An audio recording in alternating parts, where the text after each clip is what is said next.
your hands. How many of you here would say you believe in the power of prayer?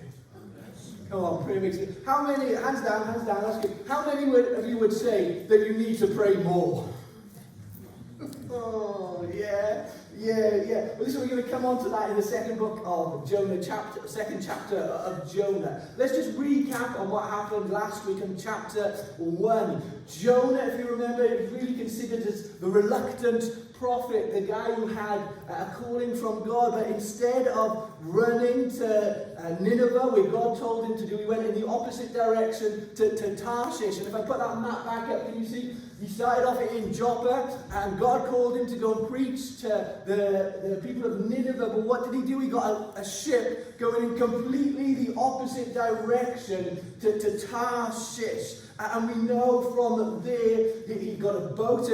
And if you're trying to run away from God, you know what? I said it last week, the devil will always give you a ride. The devil will always give you a ride if you want to go against God's will, to go your own way. It's as easy as anything. He'll get you there. But we know the sea started to get rough. We know the wind started to come, the rain started to come, and the sailors on the boat, knowing that Jonah was running from God and disobeying God, decided to throw him overboard into the sea. And what happened? The storms were still. The storms still. So that was great news for the sailors. You know, the storm's gone, storm's been still, brilliant. But for Jonah, now he's left at the bottom of the sea with no hope at all, or so it seemed. And there was an unusual verse that I didn't finish off with at the end of chapter 1, and I'm going to put it up on the screen. It says this, now, at the end of chapter 1, once Jonah has been thrown into the sea, now the Lord provided a huge fish to swallow Jonah. And Jonah was in the belly of the fish for 3 days and 3 nights. Now when the Lord provides, I don't know how many people here would think that God was going to provide a big fish to deal with the problem. Jonah probably didn't have that on his radar at the time to get him out of this mess. But here we are. Now we're going to go into chapter 2. Chapter 1 was all about Jonah running from God.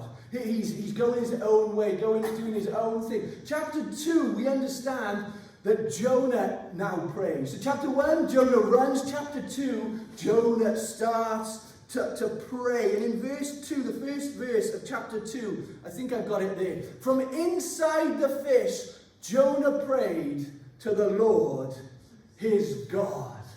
From inside the fish, Jonah prayed to the Lord, his God. I thought of some titles maybe that we could call today's sermon. Hands up if you like. Title, Fishy Praise. What about this? Deep Sea Drama. Could be there. A whale of a prayer. You know what? We could have anything. So you decide what you want to call it. I'm calling it Jonah 2, all right? That's easy enough. Jonah 2. But isn't that interesting that God, when Jonah was in need, God provided a big fish to swallow him up. Now, if I had been thrown overboard, if it was me for a moment, or you for a moment, put yourself in Jonah's position. Jonah's been thrown overboard. The big fish is the last thing that I want coming my way. You know, I think of maybe a lifeboat. God, if you could provide one of those, that would help. Maybe a life jacket. That would be some good use. Maybe, God, if there's an island around this place that I can at last get onto and be saved from this terrible storm, that would help. Maybe a mermaid to maybe come and rescue. That would be all right, wouldn't it? An ugly mermaid, of course. An ugly one, yes. But God God provided a big fish to come and rescue Jonah. Why would he do that? Very often, I think Jonah in this thing, he must have thought that he was being punished.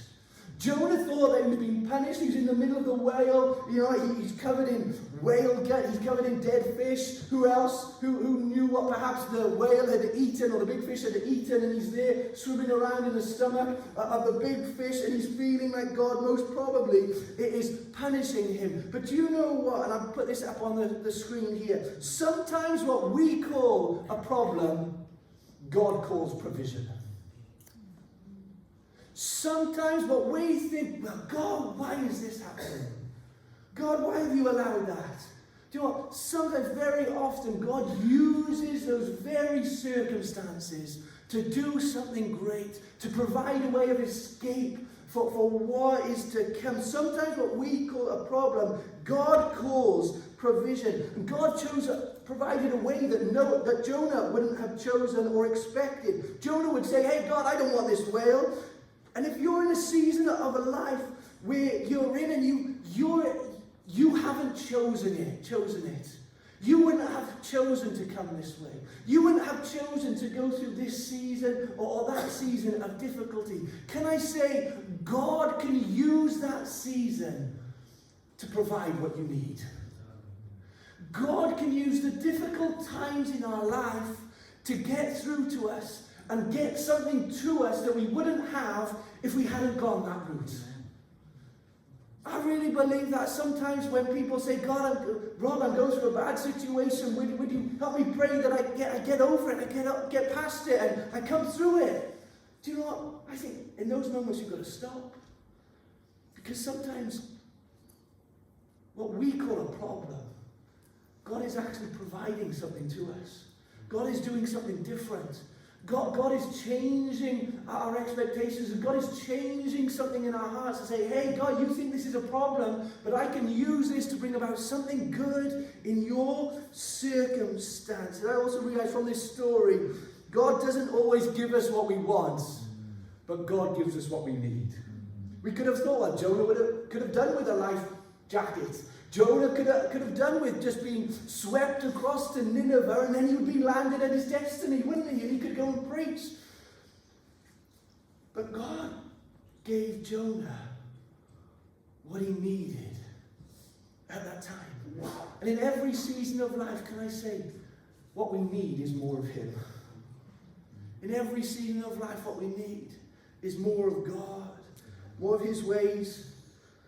In the circumstances that Jonah was in, Jonah seemed helpless. I'm sure as Jonah was in the belly of that fish, sure as he was there, he thought it was hopeless. This was a no-win situation. It might have been hopeless. It might have been helpless, but it wasn't hopeless. It might have been helpless for Jonah, but it wasn't hopeless. As he was there, I'm sure he was casting his mind back to life in Joppa. And perhaps he thought of maybe his family. Can I say his family couldn't help him now? Maybe he thought back to the other prophets. Perhaps he was part of a school of prophets. Very often in biblical times that was happened. Can I say the school that he was a part of couldn't have helped him now? The savings that he had built up over his lifetime wasn't going to help him now. His business that maybe he'd been involved with, building up and investing in it, this couldn't help him now. And some people, when you're in a place of helplessness, the only person who can help you is God. The only person who can help you is God. James chapter 5 verse 13 says this, is anyone among you in trouble? Let me say that again. Is anyone among you in trouble? Let them pray. Very often, I think when we're in trouble, what do? We seek to, we'll blame someone for the mess that we're in. Maybe we'll blame our parents. Maybe blame the pastor.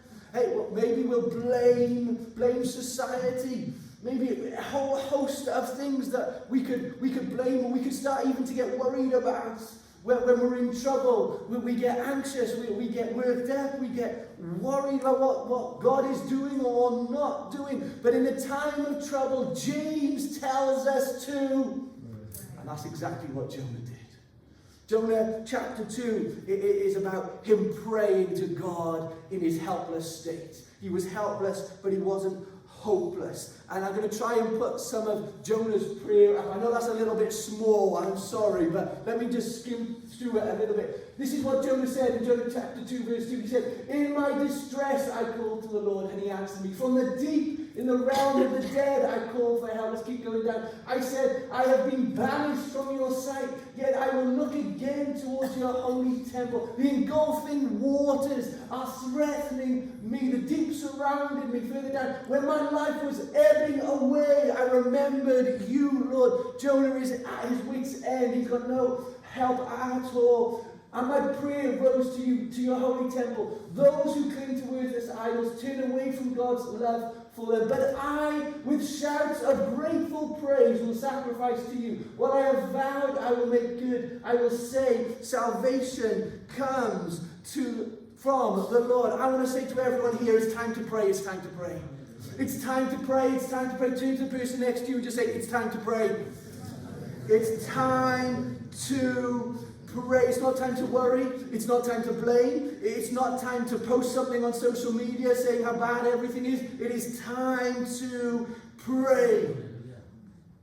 You know, I came across a video, and I'm going to put something up on the screen now. It's a video of one of the top bands in the world. They're a band by the name of Coldplay. And some of you will know Coldplay. Yeah, Coldplay, just turn it down a little bit. But Coldplay headlined at Glastonbury this year. And they headlined and they took the last slot on a Sunday evening. And they released, well, you can't see anything now, can you? They released this song, and they thought, why are Coldplay singing this song in Glastonbury? No one's ever heard of it. But you know what the title of it is? We Pray. One of the top secular bands